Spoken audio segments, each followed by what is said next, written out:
name's Nyesha McCauley. I'm Nyesha McCauley, and you're watching AccessTV.org.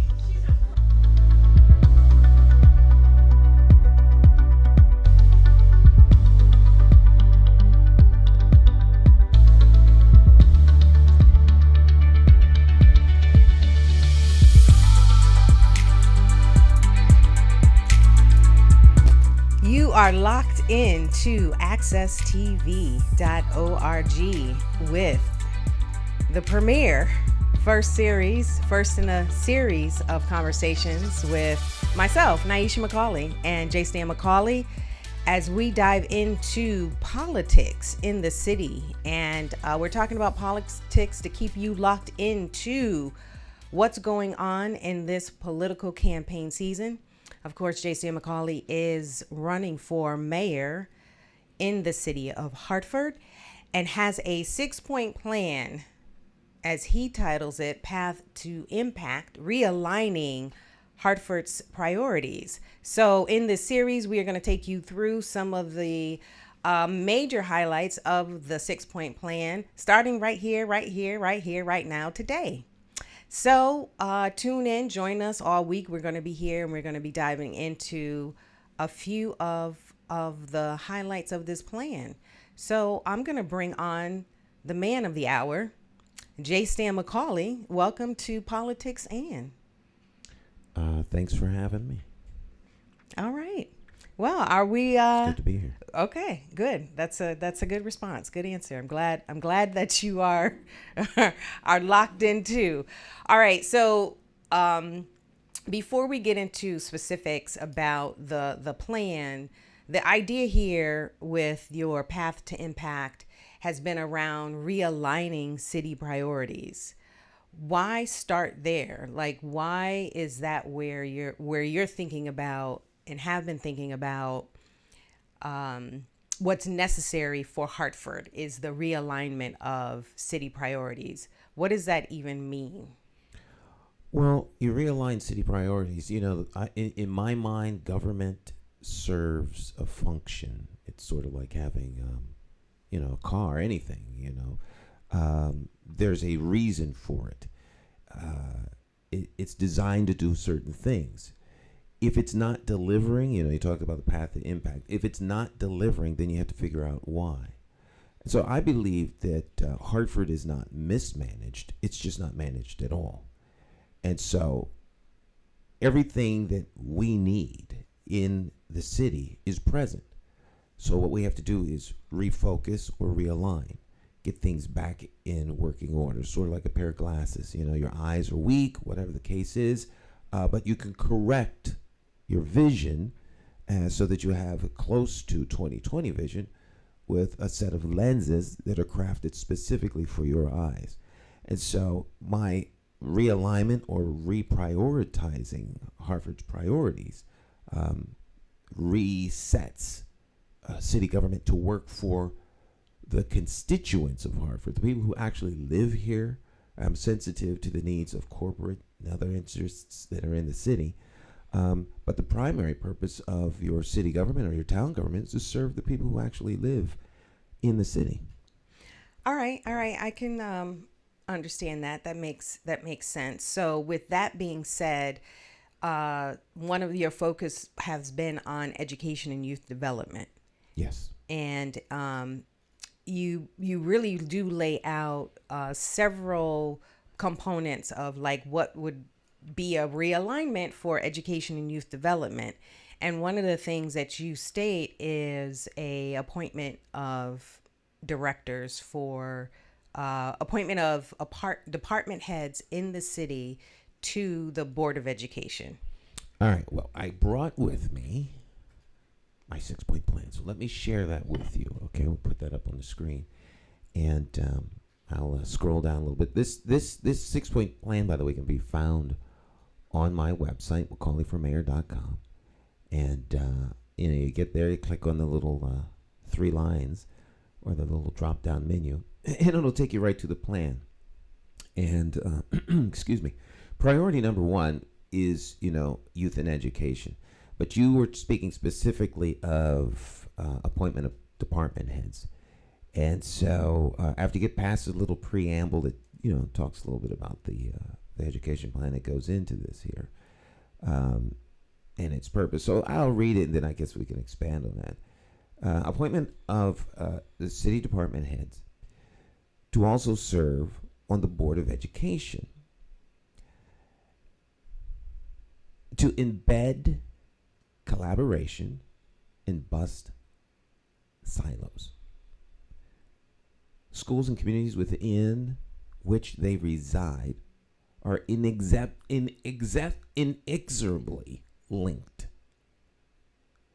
City planning and our schools are siloed, even though they have shared vision and goals.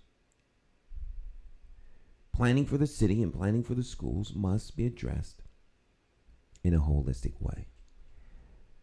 So if you drop down a little bit more, you'll see here that directors of the following departments are my choices. Now, this, I want to go through this nice and slow, break it down.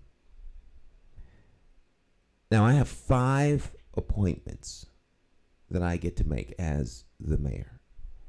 In Hartford, Connecticut, you have 4 elected officials to the Board of Education that are done by the constituents. The other 5 are appointed by the mayor. Now, there's a lot of talk. We had recently in the city, we had a charter revision, and they addressed the appointments. And I'm sensitive to the fact that there are a lot of people who would like to see all of the people appointed, and also that there are many who believe that all should be elected. So consider that we have kind of like a hybrid board.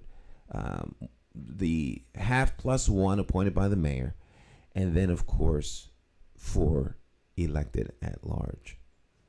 I present this as my starting point. I'm not saying that this is cast in stone, but if I am left with my ideas in terms of appointments, because a lot, most of my campaign has been built around the fact that what Hartford needs is in Hartford, and Hartford residents have the answers. And that doesn't mean that I don't have a vision or any answers. I'm not sure that everybody would like my vision and my answers, and it's not meant to be a dictatorship. So I figure the best place to start is with our constituents. But to the degree that I'm going to appoint somebody, these 5 would be my appointments. I think they're quite logical and make sense. First, finance director. Second, community engagement. Third, Metro Hartford Information Services, which we refer to here as MHIS, a procurement services unit, and last but not least, the Department of Families, Children, Youth, and Recreation. Now, first, finance department. Director of finance department, I think that should be pretty much, self-explanatory or self-explanatory, self-evident of why you would want a merging of the units there. Not merging, but in sync. You want these 2 departments to be in sync. Right. Now, who better to serve on the Board of Education than the person responsible for the financing of the city, finance director? All right. In conjunction with our other departments that, the audit department, treasury, things along that line. Someone who can, from a board level, Board of Education level, focus on the school's finances. Right? The school has its own finance department director, but in terms of setting policy that is in alignment with the city so that the school isn't necessarily siloed off into some sort of, how shall we say, I'll use the word fiefdom. There's a firewall between government and the Board of Education or education, so that education has become overly political. And it's there for a good reason. And I'm sensitive to that. However, there needs to be more accountability. And I think that accountability is placed in the hands of the mayor per charter by the fact that he gets to appoint 5 members of the board who then set policy. Because in my opinion, the board's job is to hold accountable its singular employee, which is the superintendent of schools. Right now, in my opinion, thus saith stand, not necessarily the truth, the board is the employees are subjugated to the superintendent. Now, how that happens, why it happens, is a subject for discussion at another time. But it's not supposed to be that way. So when you have a board that is more in tune to being subjugated by its employee, you have a problem. Because then they look to the superintendent for direction instead of the superintendent looking to the board for that same direction. Absolutely. Right. Community engagement. Now, currently, as Hartford is structured, as it will be when I become mayor, and there's already a structure. They need to go in there and just tear everything apart. It may be a slow and gradual shift as we realign. But to start off with, community engagement is a department, an area of direction within the city. So the director of community engagement would be involved in schools. Now, once again, we get back to the issue around why are these people on the board? Well, community engagement seems quite logical to me.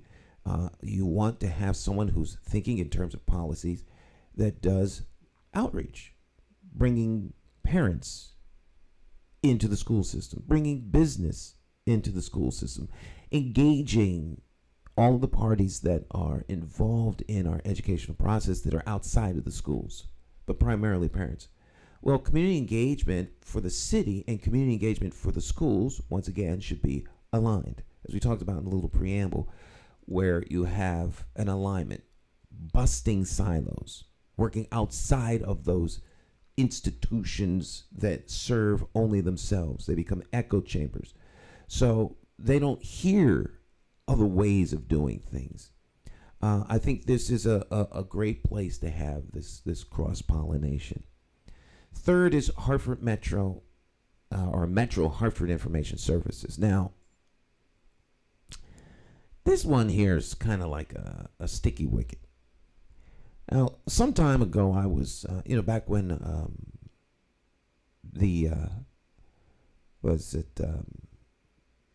communications school over on Tower Avenue? Yes. What was that? JMA? JMA, Journalism and Media, right? Journalism and Media Academy. I had an opportunity to do some work in there with students. And I was working with Joe Young. He was doing a project there in their technology area, online television. Well, not necessarily online television, but editing, things along that line. And the sad thing was, in all the technology that they had, the editing software wasn't installed. Now, we're more than halfway in the year. Editing technology is not installed on the iMacs or the Apple computers. Beautiful computer lab, but there's no technology on the computer to actually do the editing. When asked about why, the answer was, well, MHIS doesn't have the staff or the time to get over here because they are always superseded by another request. So how is it that the school's fallen way behind? So we live in a technology age. We talk about digital gap or digital divide. Mm-hmm. If your technology is not up to snuff, then you're going to be left out in the dark. So who better to have a real hands-on opportunity in terms of bridging that gap with technology than the director of information services that serves both the city and the school. So there's already cross-pollination there. It's just that the pollination isn't happening, in my never be humble opinion. See, when these things start to break down, then I can actually hold someone directly accountable for the failure to deliver in these areas. And it may seem like a little thing, but if students go to a class and there's what they need is not available, that's a huge problem. That means, to me, they're on a course for failure.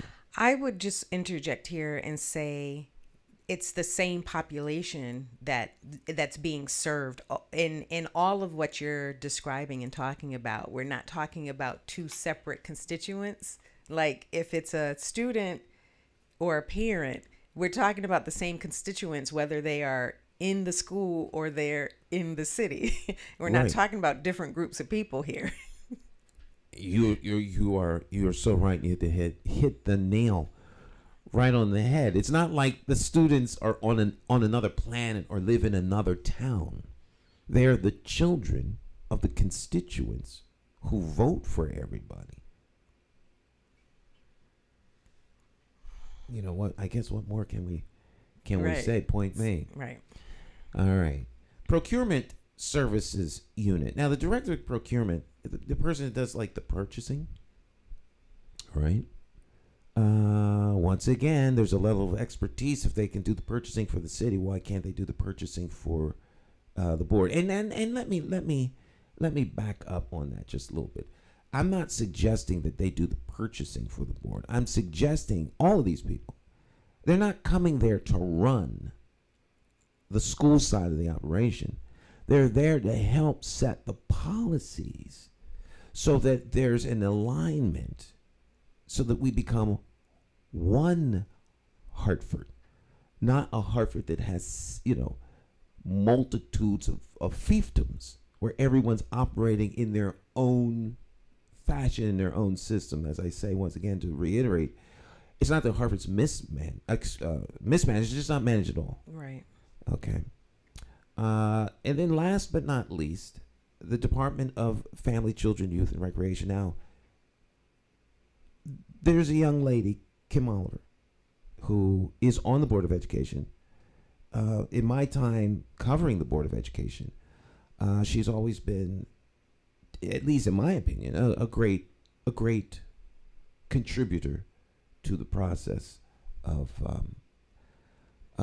policy setting for the public schools. She, at one time, was the director of Family, Children, Youth, and Recreation. And that's actually where the genesis came from. Because of her connection there, it made so much sense to me that why not expand that upward to all of the other directors? And then I started thinking about what departments would best be suited to help in that area. And it also crosses over to another area, the need for the department heads to live within the city of Hartford and to buy into the city of Hartford. That the only reason you're working here isn't for a paycheck, but rather to also contribute to the general welfare, well-being, and health of the city. So to me, these would be tantamount to conditions of employment. So when I'm interviewing these individuals, are you willing to serve a little bit beyond your 9 to 5? Because people serve beyond 9 to 5s. Everybody that goes to work does other things. Right. And so if you really have a love for the city, I want to see that demonstrated by your willingness to take on this extra role and responsibility, not as part of your pay, but because you care enough about the citizens of Hartford and the children to give back in that way. There's another interesting point about the Department of Family, Youth, and Recreation, in that there are so many examples of shared services in that one department alone. Like the recreation fields are utilized after school by the community. Like there's so many layers of where the community wants to utilize something at the school or part of the school, and it's not that the families only look at the field and say, okay, well, that belongs to the school. Like no one who lives in a city compartmentalizes that way. It's like, well, there's a field, there's a track field, I want to be able to use it. But when there's this wall between the city and the board, that barrier becomes a real obstacle for you being able to utilize something that's right in your backyard. Absolutely. And I'm glad you brought that up, because part of that realignment is, using the schools on a more regular basis. So to me, Parks and Recreation should utilize every school, not just a couple of them. There's a school, and I've actually done this. I've driven from one school to the next, of every single school. And all of the schools are less than, 2 miles apart. Less than 2 miles. You can actually drive from one school to the next school in less than 3 minutes. In less than 3 minutes. So that I say that to say this. There's a school in every single community in Hartford. There's a school building in every single community. And there's no reason why those buildings shouldn't be open after the school ends. And so your parks and recreation departments, like, Pope Park, the major facilities that we think of when we think of parks and rec, those should be more focused on, other areas that we'll talk about in the future on one of these broadcasts. But at the end of school, kids should be able to stay after school, and there should be a parks and rec program there that engage them. Things that create critical thinking like chess, and until the schools fully bring back music online, art online. There could be after school art classes. There could be after school music programs. We one of our challenges in our sixth priority is closing the language gap, if you will, or the illiteracy gap. Spanish could be taught after school to people who don't know Spanish, whose primary language is English, and we can focus on English for those whose primary language is English, so that they can become literate. When you consider that 61% of the adults, depending on which data you use, it's anywhere from 41 to 61% of the adults in Hartford are functionally illiterate. Well, where's the best place to eliminate that stigma? School. So you go to pick up your kids from school, you go early, and there's a class that you can take. You see what I'm saying? So we need to rethink how we do what we do in Hartford to help the citizens of Hartford, not just those that are in prominent positions where it seems that everything that benefits someone is either politically or personally a benefit to some elected, some appointed, some anointed, as opposed to the actual citizens that work here. So just in a final thought around the appointment, you have 5 appointments as mayor to the Board of Education. Yes. What's the high level ultimate point of what it is that you're trying to accomplish here? With these appointments? With these appointments. Why should this matter to anybody? Well, it should matter because the individuals that are appointed to the board are there to help set policy. And they should be experts in particular areas. So even if I appointed regular citizens, okay, they have to bring a level of expertise. All right. The citizens get to choose 4 members of the board. So the way the charter is currently set up, there's a burden or a responsibility set upon the chief elected official, who is the mayor, to make appointments. So they shouldn't just be people appointed for politically correct purposes, or a friend of a friend that I have, or something like that. How are they going to contribute to the overall health? How are they going to contribute to the overall governance of the school board? How are they going to give the superintendent the direction that's going to lead to success for our students? We talk about the path to impact. Ultimately, the path to impact that matters most, or what we're trying to impact, ideally in any community, is the lives of our youth. So our youth are our number one concern in the city of Hartford, to me, because the youth are our future. You go to other cities and other towns, well, particularly in the suburban towns, the youth are their future. Well, why is that different when it comes to an urban area?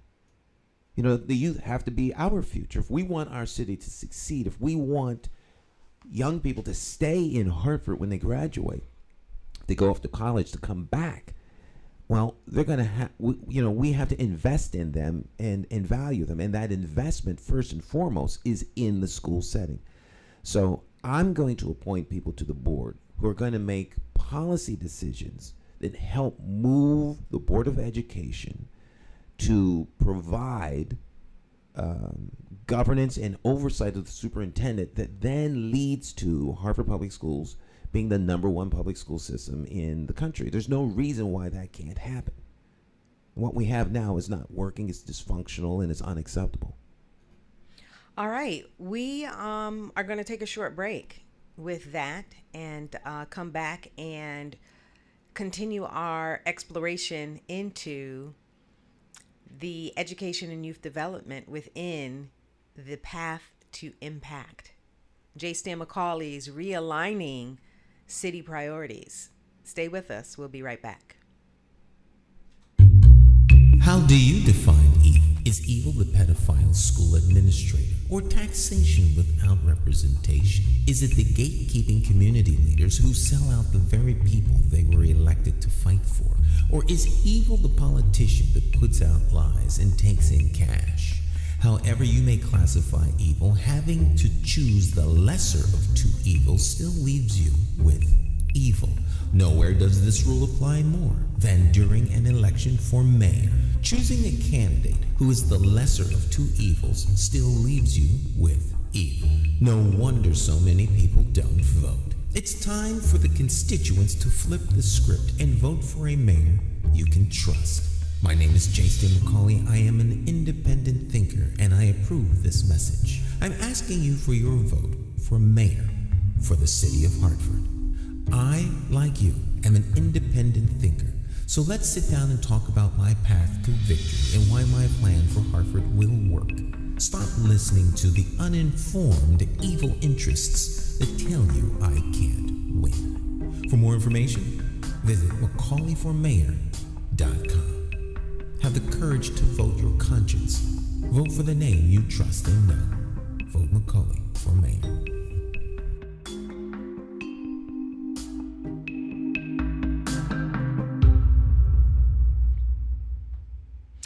All right. Hello. If you are joining us right now, I'm Nyesha McCauley, and I am talking with Nyesha McCauley, who is running for mayor here in the city of Hartford. And we are exploring Nyesha McCauley's path to impact, a 6-point plan to realign Hartford's city, the city of Hartford's priorities. And we were talking about education and youth development and going over a couple of the major highlights of that plan. And Stan, one of the things that I wanted to continue the conversation and just looking at more on the topic of education and youth development is the idea of expanding support to teachers.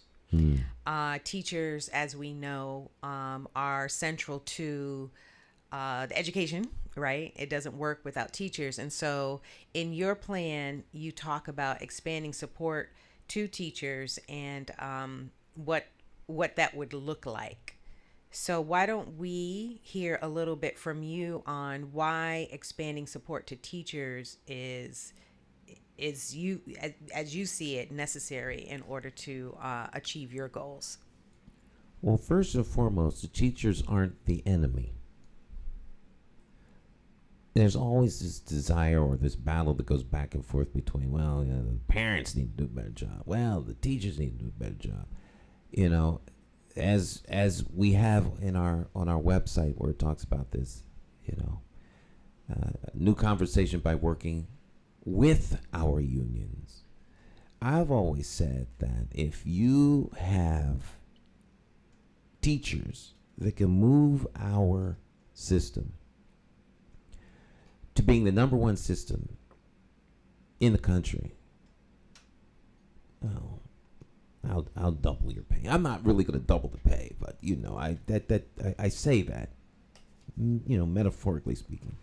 But you'd be worthy of a doubling of pay, and I could almost say that we could dramatically increase your pay. Because if Hartford becomes the number one public school system in the country, that'll become national news. And I don't think people fully realize or comprehend what it means when you become the number one public school system in the country from where we currently are. That means people are going to want to move here. Companies are going to want to move here. Businesses are going to want to move here. People in the surrounding suburbs are going to want to send their kids here. There's a reason why affluent towns have great school systems. And it goes beyond the capacity of them to pay for things. It's that everything in that town changes. Well, I think education is the key to everything. All right? So if we want a better city, if we want a more productive city, we have to invest in education. And the greatest way to have impact on the child is with the teacher. The teacher is the line worker. It's like having a factory and you don't invest in your employees on the factory line. You got your engineers, you got your administration, all these people are getting heavy pays, but the people who actually do the work, put the cars together. If they're overworked, if they're frustrated, if they spend more time in training and more time relearning how to the newest curriculum that we're going to add this year, if the people who are supposedly experts at everything are off to training, or you're bringing in consultants, it creates an atmosphere of chaos. You have no idea how many teachers talk to me, or people that are working within the system talk to me about how frustrated they are and how burned out they are. I had a conversation over the weekend with a young lady that works at one of the schools. I will not mention the school because people can do a little back engineering, find out who said what and why and how. Next thing you know, they're out of a job. But the individual said they were done. They said that the atmosphere was toxic. And the way they explained it was, it's toxic because that's how it comes down. So the principal is providing a toxic atmosphere. And this person wasn't a teacher. Okay? And so the best place, at least to me, to start is with the unions. We work with our unions, not against our unions. Because in Connecticut, being I think it's the right to work state, and so as such, if you don't have a union, you don't have representation. You can be fired for any reason. So the contract that the system has is with the teachers union, and the teachers union has its members who are actually the employees of the school system. So I want to hold the teachers union accountable for the deliverable. Since our contract is with them, all right, what do you need in order to do the best job? You guys are on the front lines. You guys are the gifted ones. I think teaching is a calling. It's a gift. Everyone shouldn't be in a classroom, just like everyone shouldn't be a police officer or a pilot or a soldier. Everyone shouldn't be a teacher. Just because you want to teach, that's admirable. But can you teach? And do you have the sensitivity and awareness to teach an urban population that is under stress socially, culturally, and economically? If you don't possess those tools, then you don't belong in the classroom. And I think that burden has to be placed on the teachers union to make sure that the teachers they have are ready for the job. And I think you can do that if you have a reasonable conversation with the union and come to consensus. Once again, we're all trying to aim for the same result: better educated kids. And so to me, anything that stands in the way of our kids getting the best education that they can get in this country is a problem that needs to be moved out of the way, whether it's the union or whether it's a principal or whether it's a superintendent or whether it's members of the board. Our path to impact when it comes to education is a child who's educated and ready to compete in any field or any endeavor for which they want to undertake. That's right on. And it sounds like also shared vision and shared goals, right? Like, can we identify the shared vision and shared goals within this and that one Hartford type of culture and mentality? Yeah. Our youth have to be our number one priority, which is education's priority number one, but it's education, youth, and families, if you put the whole package together. So if the kid is getting on, well, human children aren't kids, goats have kids, right? So if the child, our young people, is getting on a bus then the priority has to be that, why are you getting on the bus? It's 12 o'clock, young man. If they're going into a bodega, if they're going, to the movie theater, everything has to focus around our youth. If the city decides to give a tax abatement to a company to come here, how does that impact Hartford's youth? So they have to become the number one priority. And I think once you accomplish that, that becomes a major accomplishment in our realignment. And so that now, and all six of these things happen concurrently. They all happen at the same time. It's not like once we get education done, then we move on to the second priority. All of these are being done at the same time to bring everything into alignment. All right. But the foundation of that alignment has to be Hartford's kids. Anyone that doesn't want to put Hartford's kids first shouldn't have the job of mayor. Period. Because everything else stems from there. Mm-hmm. Another area in this education and youth development priority is the idea about promoting full implementation of student success plans, and that idea around looking at the whole child, and how all of the different pieces are working together to create a full picture for this student. So as I read this, I understand that the student success plan is something that has been introduced in the Hartford school system, but the idea here is, how is it being implemented, or a full implementation of it? Well, implementation is key to everything. All right, it really doesn't matter what your plan is if the plan isn't implemented. So I could, but I won't go on for, I am aware that we're limited time. So I think that's pretty much self-explanatory. Student success plan, where young people have a plan. If you don't plan to succeed, then you're actually planning to fail. So what is the plan for this particular child? In line with the child's vision, not your vision for him. Like back in the old days, Billy wants to be a doctor, but the guidance counselor says, well, Billy, your people really don't do well with doctors. You might want to have be a janitor or something, or something like that. Not that janitors aren't necessary, because if you don't have a clean building anywhere, you're in trouble. But your vision shouldn't be to become a doctor if you want to have a janitorial service company. You see, so is that plan in line with the student? And in order to get to that plan, you're going to have conversations with not only the student, but the student's parents. So we talk about engagement.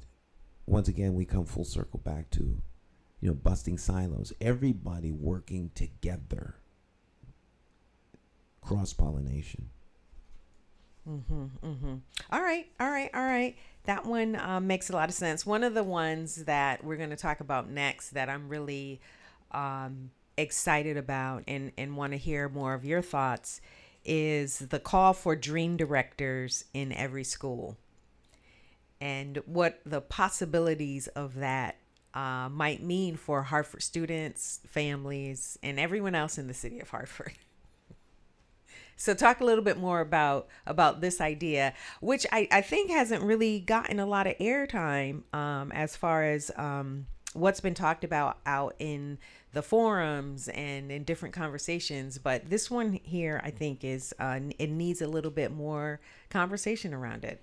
All right. Well, I have the perfect person to have this conversation with, because my wife is an educational genius as far as I'm concerned. And in the household, we kind of, I told her I wasn't going to do this, connect her to, the wife thing, but I can't help myself. And I also thought it would be a good departure point to kind of, we understand, I think everyone else watching understands that you are my wife, but you're also a constituent who's been deeply involved in education. And so when we talk about dream directors, and what they can bring, I know this is going to sound like I'm what's that term when you Deflecting? When you're deflecting. I'm not Deferring? deflecting, because everyone knows I could talk for hours on any subject, including let me not digress. I want to hear your idea in terms of what the dream director is, because childhood development is something that really needs to be taken into deep consideration, because I've had lots of these conversations with my wife, and I've come to understand and appreciate child development, and I have friends that do child development. In my mind, you tell a child to do something, they're supposed to do it, but it just doesn't work that way. What's wrong with Johnny? How come he can't learn to read? It doesn't work that way. Young people develop like plants. You plant the seed, and the seed takes time to grow. Things take time. And I think when you're not an educational expert, sometimes you become detached from that.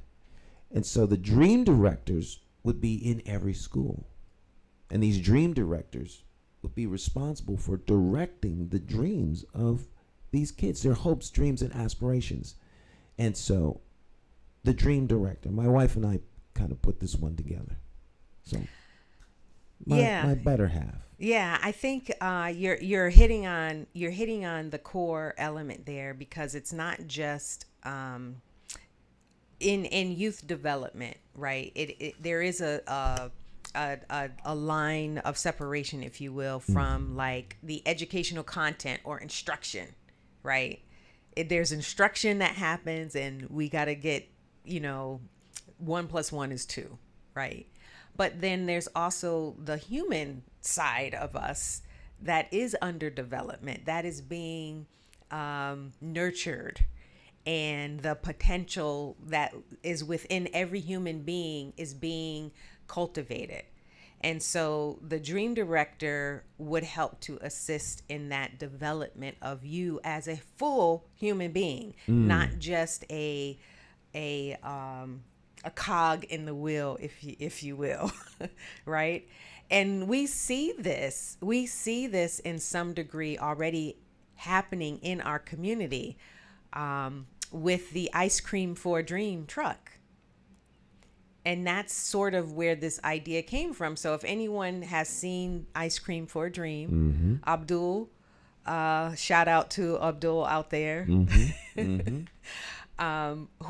has this truck that, and a child would walk up to the truck, and the attendant says, tell me about your dream. Like, what is it that Ice cream for a dream. What is it that you're dreaming of, right? And you get an ice cream. But what if we took that concept and we had someone in the school that was there asking those kinds of questions, right? Because those are different than instructional questions. Those are different than, I'm studying for my math exam and I need a study buddy. But if someone was sitting there and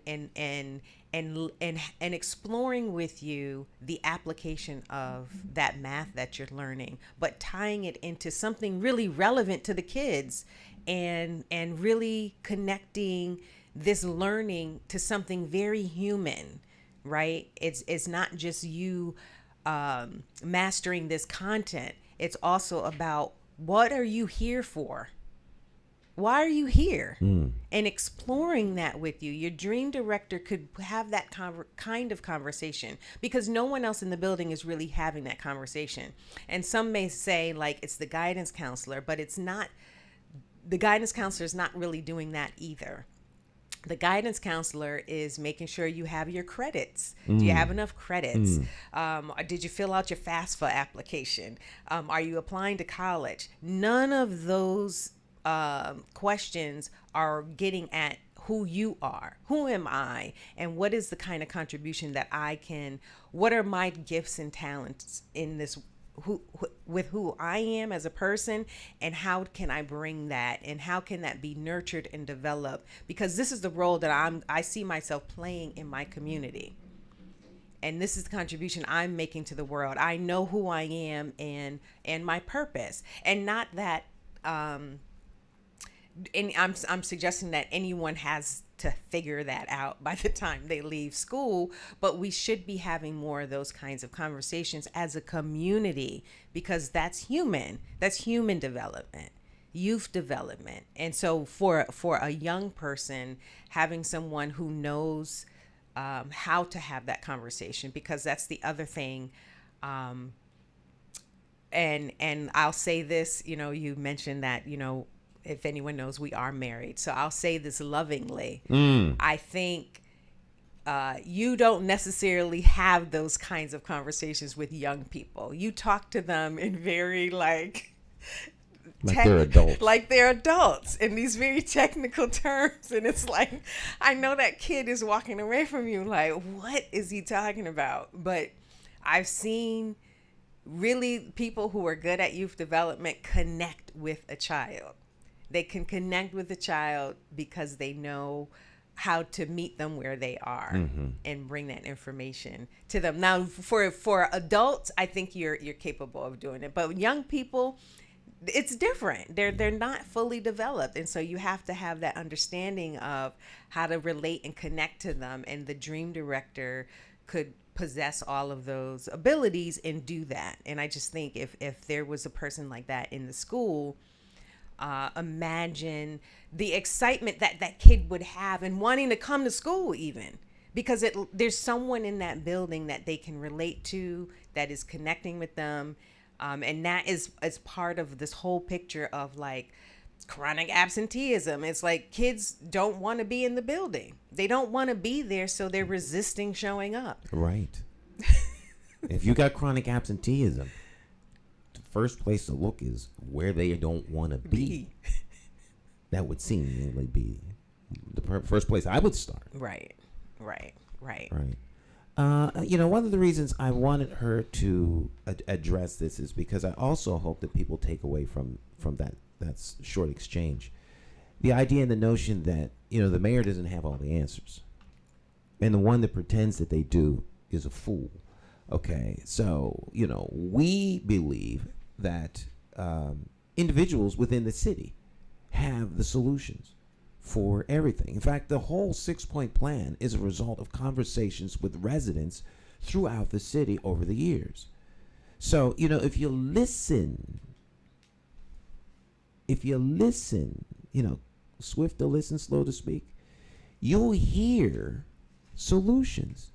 And there are so many great solutions to most of the problems within the city that if city government and city leadership would listen to the constituents and give the resources necessary, working with them in partnership to make all of our city a better place, Hartford will thrive like nobody's business. And heretofore, administrations have not been doing that. Their focus is on other things. So, thank you. All right. We're going to touch on one more area. Okay. Before we run out of time. And also want to remind everyone that keep it locked right here on Access TV, right here on your social media platforms, because we're going to be diving into the 6-point plan all this week. So definitely come back and let us know what area of the plan that you really want us to dive into and talk about, and we'll attempt to accommodate that request. But school governance councils. Okay. School governance councils, for those out there who don't know, is this idea of a group of people, a team of people, if you will, comprised of teachers, parents, community members, different stakeholders in the community, a business owner. Like there's a collection of people, a coalition of people who come together and help to shepherd the school along, if you will, making some decisions. But this idea of kickstarting school governance councils, why do they need to be kickstarted? Well, they need to be kickstarted because they're not working the way they were supposed to be working within every school. So they absolutely need to be kickstarted. If every school had a functioning school governance council, Hartford would not be the same. Because the key word in there is the middle word. It's not school, it's not council, it's governance.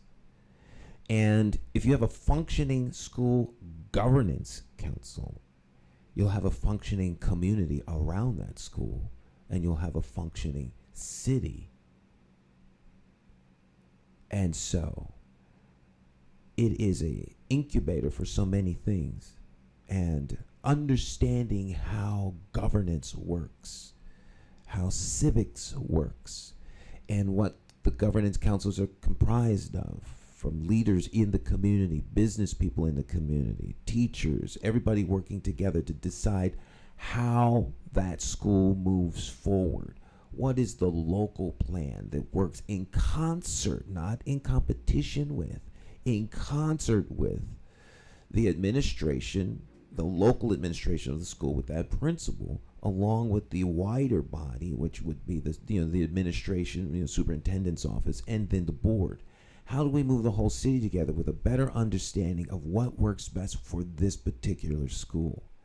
And so my administration and my appointees to the board are going to make sure that school governance councils are fully functional and operational within the Hartford Public School system. It boggles my mind that they aren't. And I don't subscribe to let's accentuate the positive, eliminate the negative. Because what happens is you demonstrate the positive and you think that that's indicative or, emblematic of everything. When the reality is, no, there's only one or three that work. The rest are dysfunctional. So, you have to start with the truth of the matter. And the truth of the matter is the school governance councils are dysfunctional throughout the system, and they need to be restarted because they're part of the grand plan of, making our schools the number one schools in the country, number one public schools in the country. So we will be doing all that we can to make sure that that happens. All right. Well, J.C. McCauley, I think we are at time. We are at time. For this episode of Politics and Education, which is one of the priorities that you are stating will be realigned as mayor, as your administration as mayor. But anything we left on the table that was left unsaid that you want to real quick tune in tomorrow, 8 o'clock tomorrow morning, where we'll go into communications, which is the second priority. There's plenty that could be talked about. If you would like to have more conversation around education, get in touch with me. My number is 860-944-9797. That's my cell number. If you call me, I will call you. I will answer the phone. If I don't, it'll go to my voicemail, and I will call you back. I return all calls every day. Sometimes I'm up until 2 in the morning returning calls, but I return all calls. So if you call me, we'll set up a time we can sit down and have coffee, and we'll chop it up or talk about it. Of course, you can visit our website, McCauleyforMayor.com, and a lot of the answers to your questions are on the website. Okay? And we will embed this episode in the video portion of our, priority number one. And as we go through the week, all of the videos that are on the priorities will be updated to these series that we're doing. All right, sounds good. And final thought here. Remember, Tuesday, November 7th is not just any day, but it is the day that Hartford, you have the opportunity for change, and that change starts on row 1H, 1 Hartford for J. Stan McCauley. Keep it locked on accesstv.org. I'm your host, Nyesha McCauley, interviewing J. Stan McCauley all this week in a special edition of Politics and going through the 6-point plan and talking about it, exploring it, and inviting you into the conversation as well. Till next time, be well.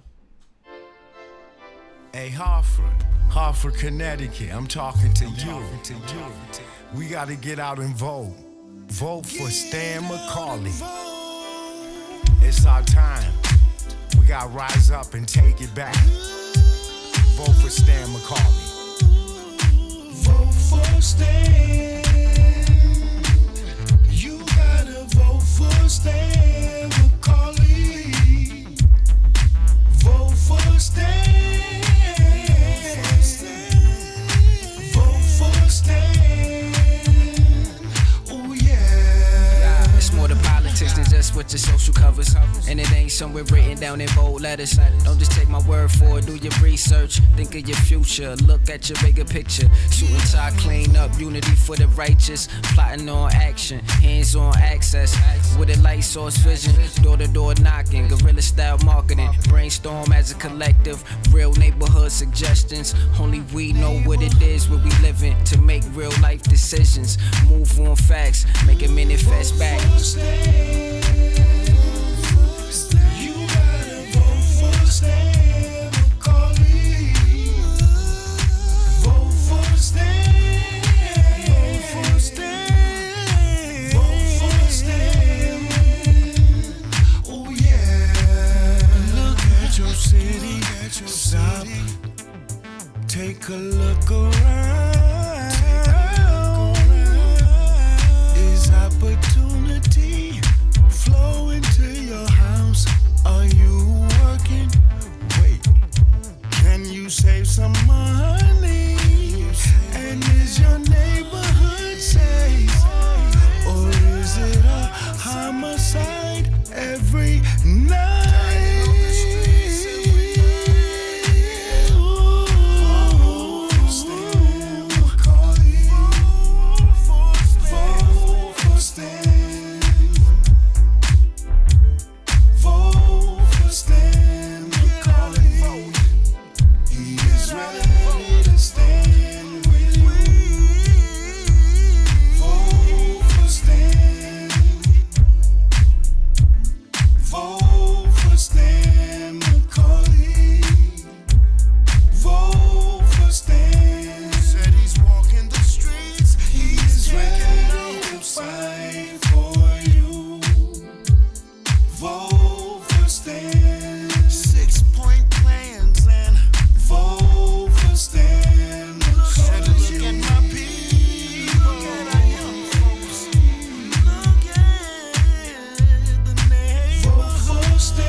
Senior.